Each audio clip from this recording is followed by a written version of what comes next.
one thing that's kind of a universal factor for business owners is return on investment, or ROI. ROI is believe it or not, it's really nothing more than a very simple mathematical formula. It's just a very simple formula. Basically, you take your costs, and that's the under part. It's what you're spending out divided by your costs is what your return on investment is. So if you save, usually you break it out during the course of a year. If you save $60,000 and it costs you $20 to implement your return on investment is 300%. It's simple. It's net profit. Okay. So what your net profit is divided by your total investment times 100.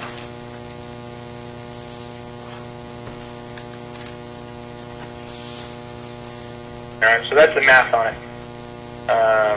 Quick example would be if your net profit was $30,000. And you, in your first year, okay, because you're using the first year metric, and your total investment for the year was $100,000. Well, let's say your total investment was $100,000, and you figure you got a 5-year life. Okay, you're taking that first year, $30,000 saved. You're dividing that by your $100,000. So you got basically .3 times 100.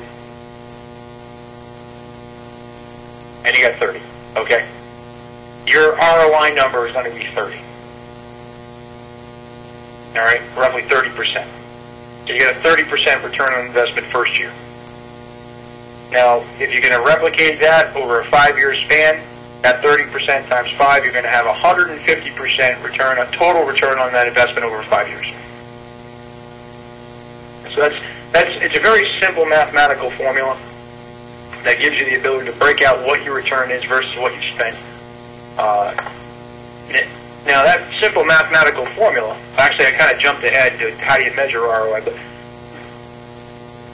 what is ROI? That's what ROI is, a simple mathematical formula. Why is it important is a much bigger topic.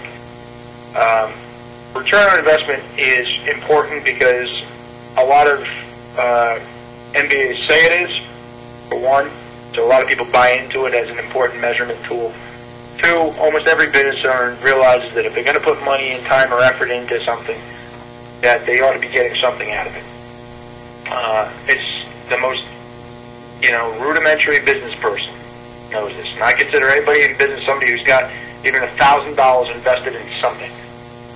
If you've got $1,000 in the stock market, guess what? You're in business. You're in somebody else's business and you're investing in their business. But you're expecting a certain rate of return on your investment.